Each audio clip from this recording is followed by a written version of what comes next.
parliez, Yannick Hézard, de coopération franco-allemande en termes de robots. Elle va bien au-delà de ça et c'est de ça que vous allez nous parler, Anne-Claire Coudray, maintenant. Eh oui, Jean-Pierre, je suis devant le corps de réaction rapide basé à Lille dans le cadre de l'OTAN. C'est en fait un état-major capable de commander à des coalitions internationales. Et vous les voyez, tous ces hommes, ils ne sont pas habillés pareil. Ils sont de 12 nationalités différentes. Et j'ai la chance d'avoir le colonel Michael qui est allemand à côté de moi. Colonel, tout à l'heure, quand vous allez défiler, vous allez penser particulièrement à votre grand-père. Il y a tellement de choses qui se sont passées entre vos deux générations. Je pense vraiment à mon grand-père parce que malheureusement il a fait la guerre contre la France il y a 2 générations et depuis mon enfance la France, le français est d'une certaine façon en moi.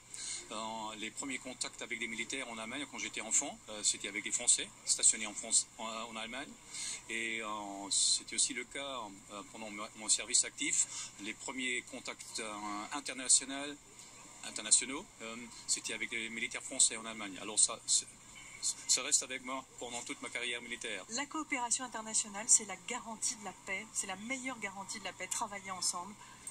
Oui, et nous, le corps de réaction rapide France, je pense que nous sommes un très bon exemple.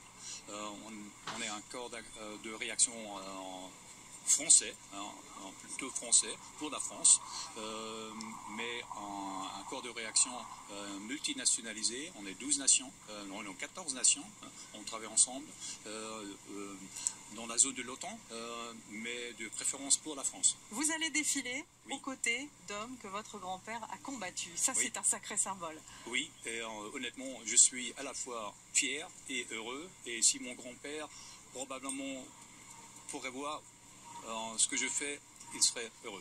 Merci beaucoup en tout cas et profitez bien de ce 14 juillet exceptionnel. Voilà, Jean-Pierre.